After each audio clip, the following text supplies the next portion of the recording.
दोस्तों, मैं सिद्धार्थ आप सभी का बहुत बहुत स्वागत करता हूँ।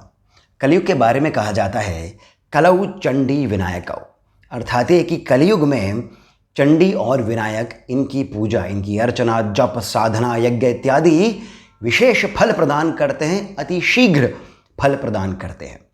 चंडी का अर्थ है शक्ति, और जो शक्ति है वो एक रूपा नहीं है, बहुरूपा है। इसमें दुर्गा भी आती हैं और 10 महाविद्या भी आती हैं।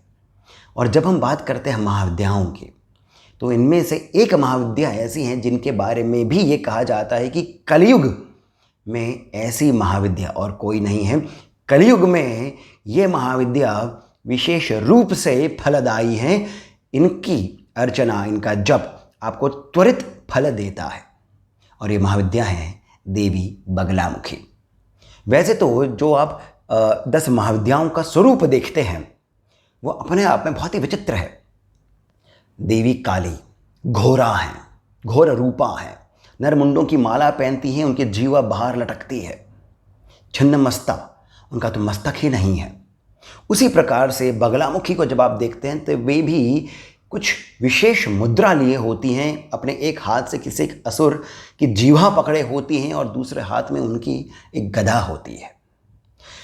बगलामुखी जो हैं, इनके भैरव हैं आनंद भैरव, शिव हैं त्रयंबक, इनके जो गणपति हैं वे हैं हरिद्रा गणपति। इन्हें पीतांबरा भी कहा जाता है। इनकी साधना का जो फल होता है उसके अंदर विशेष रूप से कहा जाता है कि जो भी व्यक्ति इनकी पूजा करता है, साधना करता है, कवच पढ़ता है, स्तोत्र पढ़ता है, वो वाग्मी हो जाता है। वाग्मी का अर्थ हो गया है कि उसके पास वाक शक्ति आ जाती है। वो जो बोलता है वैसा ही कुछ घटित होता है। उसकी शक्ति जो होती है, उसकी वाक शक्ति होती है, वो आकर्षक हो जाती है। सभी अपने आसपास के लोगों को वो अपनी ओर आकर्षित कर सकता है। यहीं से फिर स्तंभन और वशीकरण इत्यादि भी आता है। और इसी कारण ऐसा कहा जाता है कि यदि आपके कोई कोर्ट केस चल रहे हों जहाँ पर वाद विवाद इत्यादि होता है, तब देवी बगलामुखी की साधना आपको फल, आपके मन के अनुसार फल प्रदान करती है। परंतु ये सारी बातें जो हैं ये आपको गूगल पर भी मिल जाएंगी। इस चैनल पर, इस वीडियो में मैं देवी बगलामुखी के बारे में कुछ गूढ़ रहस्य लेकर आया हूँ। वो रहस्य जिसे जान करके आपको समझ में आएगा कि देवी बगलामुखी जो हैं वे ब्रह्मास्त्र विद्या क्यों कही जाती है, इनके पीतांबरा होने के पीछे का रहस्य क्या है, और जो उनका विचित्र सा नाम है बगला, इसका अर्थ क्या है, जिससे आप समझ पाएंगे कि ये महाविद्या, ये इनके बारे में जो तंत्रों में कहा जाता है कि ये ही विष्णु रूपा है, ब्रह्म रूपा है, परब्रह्म महेश्वरी हैं, ऐसा क्यों है। अब यहाँ पर सबसे पहले हम चलते हैं स्वतंत्र तंत्र नाम के एक ग्रंथ में, जिसमें एक छोटी सी कथा है जिसका संक्षिप्त रूप मैं आपको बता रहा हूँ कि एक बार संपूर्ण ब्रह्मांड में एक विचित्र सा वायु तांडव हुआ। वायु तांडव का अर्थ है आंधी चली, बहुत ही विचित्र सी। उसको रोकने में स्वयं भगवान विष्णु भी असमर्थ हुए। वे पहुंचे सौराष्ट्र के पास। सौराष्ट्र में एक हरिद्रा नाम का तालाब है। वहां पर इन्होंने देवी त्रिपुरा सुंदरी की साधना करी। भगवती त्रिपुरा सुंदरी प्रसन्न हुई, वे इनके सामने प्रकट हुई, स्वयं भगवान विष्णु के सामने। और फिर इनके वक्ष स्थल से एक तेज बाहर आया। वो तेज और कोई नहीं, स्वयं देवी बगलामुखी थी। इन देवी बगलामुखी ने क्षण भर में ही उस वायु तांडव को स्तंभित कर दिया, रोक दिया। और फिर इन्हीं देवी बगलामुखी के भीतर से एक और शक्ति बाहर आई, जो थी ब्रह्मास्त्र विद्या। ये जो ब्रह्मास्त्र विद्या है ये भगवान विष्णु के तेज के साथ सम्मिलित हो गई, उसमें समा गई, और इस प्रकार भगवान विष्णु को भी ब्रह्मास्त्र विद्या प्राप्त हुई। ये एक कथा है जिसके बारे में कहा जाता है कि इस प्रकार से देवी बगलामुखी का प्रादुर्भाव हुआ। पुराणों में एक और कथा आती है देवी बगलामुखी के प्रादुर्भाव की, जिसमें कहा जाता है कि एक असुर था मदन, उसको वाक शक्ति प्राप्त हो गई थी। देवता पहुँचे देवी के पास और देवी ने फिर बगलामुखी का रूप लिया और फिर मदन की जीवा को पकड़ लिया, अर्थात उसके स्तंभित कर दिया। मदन ने देवी की बहुत पूजा करी, अर्चना करी, ने प्रसन्न किया, तो फिर देवी ने उसे वरदान मांगने के लिए कहा। उसने कहा कि जब भी आपकी पूजा होगी, जो भी आपकी पूजा करेगा, साथ में मेरी भी पूजा हो जाए, वो मेरी भी पूजा करे। इस प्रकार से देवी ने उसे वरदान भी दिया। अब इन दोनों कथाओं के भीतर एक बात आती है कि देवी जो है वो स्तंभन की देवी है, स्तंभित कर देना, रोक देना। यहीं से इनके नाम का भी अर्थ हम समझने की चेष्टा करते हैं। इनका नाम जो है ये बगला, ये एक अपभ्रंश है। अपभ्रंश का अर्थ हो गया है कि ये एक जो सदियों से जिस प्रकार से भाषा में बदलाव आते हैं, उसी प्रकार से इनके नाम का भी एक बदलाव आ गया है, जिसके कारण इनका नाम अब बगलामुखी हो गया। किंतु तंत्रों में इनका नाम आता है वल्गा। वल्गा जो है वो लगाम को कहते हैं, यदि हम हिंदुस्तानी में देखें तो लगाम। इंग्लिश में इसे ब्रिडल कहते हैं, इसे रेन कहते हैं, अर्थात वो जो घोड़े के मुख से निकलती हुई वो जो एक रस्सी होती है जिससे कि घोड़े को रोका जाता है, लगाम।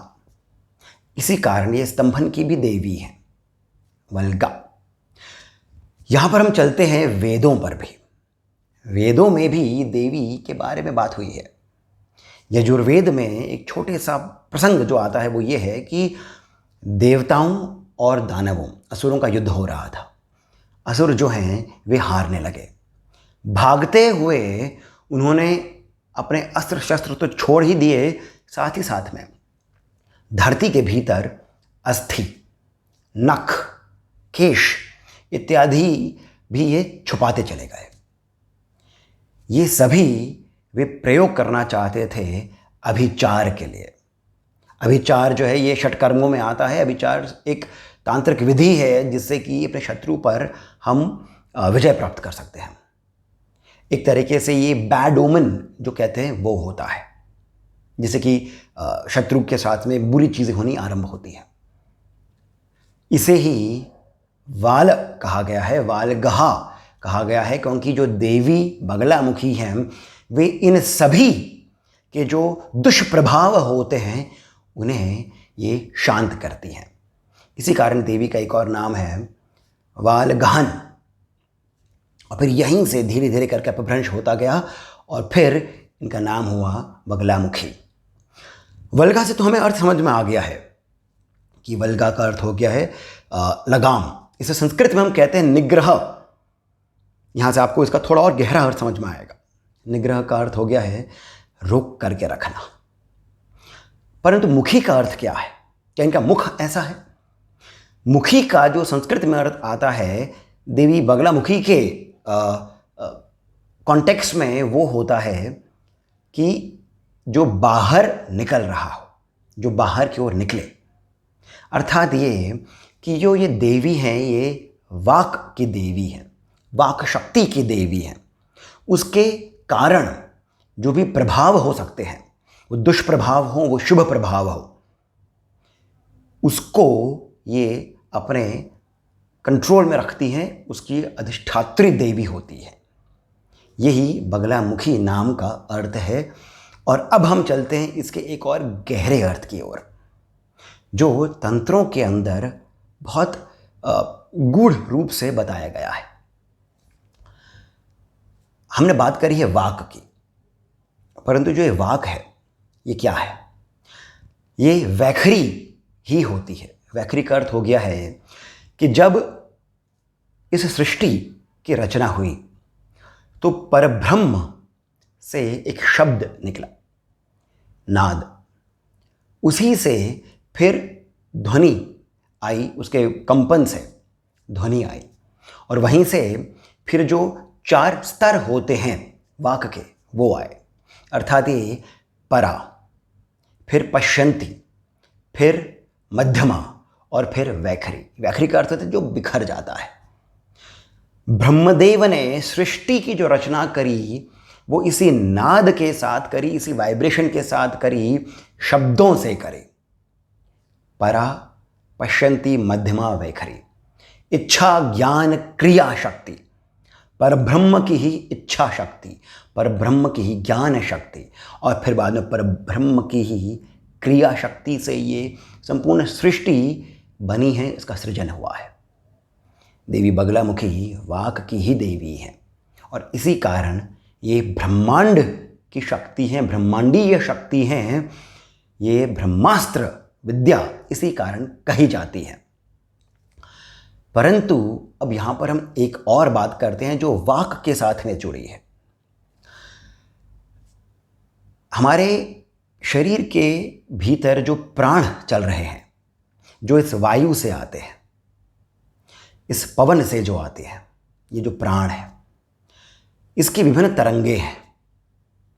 हर जीव और निर्जीव जितने भी वस्तुएं हैं, व्यक्ति हैं, जीव जंतु, इन सब में ये प्राण शक्ति रहती है। ये जो शक्ति है, इसके जो तरंगे हैं, उनमें से एक तरंग है जिसे कहा जाता है अथर्वा। अथर्वा जो शक्ति है ये आपके नाखून, बाल, कपड़े, गंध, इन सब में भी पाई जाती है, क्योंकि ये जो मैंने अभी आपको बताया, नख, केश इत्यादि, इन सब में उसी तेज, उसी शक्ति के कुछ सूत्र रहते हैं। यही जो शक्ति है, यही जो तेज है, यही कारण है कि इससे जो तांत्रिक होते हैं, जो किसी के साथ में बुरा करना चाहते हैं, वे नाखून या कपड़े या बाल इत्यादि मांगते हैं और फिर उस पर ये अपना ये कुछ प्रयोग करते हैं। परंतु यही जो शक्ति है, यही प्रेम का भी संचार करती है। यही जो शक्ति है, इसी कारण हम भले ही अपने घर में बैठे हों, परंतु हमारे कोई प्रियजन कितने भी दूर हों, 100 किलोमीटर दूर, 1000 किलोमीटर दूर, किसी और देश में हों, यदि उनके साथ में कुछ बुरा हुआ होता है, कुछ होने वाला होता है, हमें आभास हो जाता है। हम किसी से जब प्रेम करते हैं, तब ऐसा कई बार होता है कि हम उनके बारे में सोच रहे होते हैं, वो भी हमारे बारे में सोच रहे होते हैं, और जब हम उन्हें कॉल लगाते हैं तब वे कहते हैं हम अभी तुम्हारे बारे में सोच रहे थे।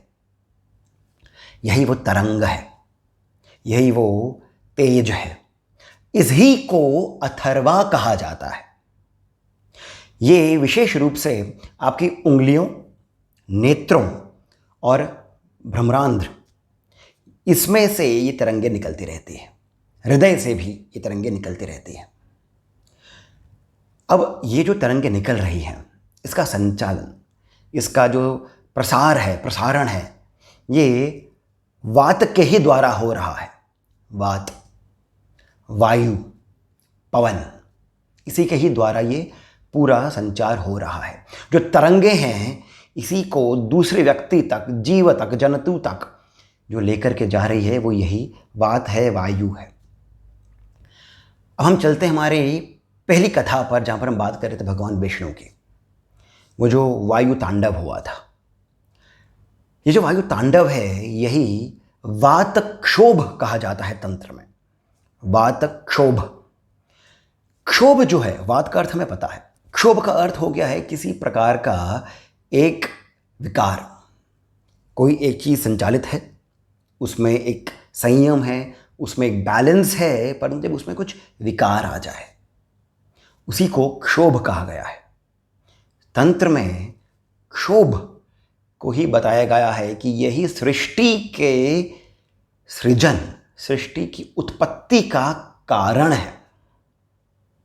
परब्रह्म के मन में इच्छा उत्पन्न हुई, ये भी एक विकार है। विकार का अर्थ हम केवल इसे एक नेगेटिव वस्तु ही नहीं माने।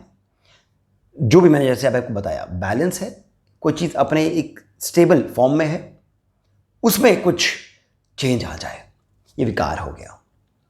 यही क्षोभ है। इसी से ही ये पूरी सृष्टि का सृजन हुआ है।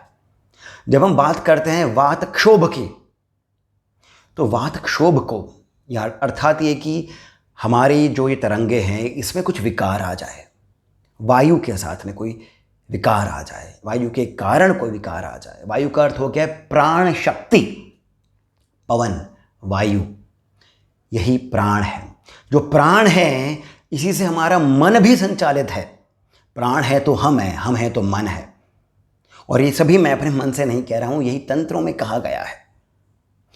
जो मन है वो भी हमारे दूसरे बाकी के जो इंद्रियां हैं इत्यादि उस पर ये अपना प्रभाव डालता है। जो सृष्टि है ये भी दो प्रकार की है, एक है जागतिक और एक है मानसिक। अर्थात जो हम बाह्य जगत में जो देखते हैं ये एक सृष्टि है, और फिर हमारे मन के भावों से जो हम सृष्टि बना लेते हैं वो भी तो एक सृष्टि ही है। ये सभी जो संचालित है ये प्राण के द्वारा ही संचालित है, वात के द्वारा ही संचालित है।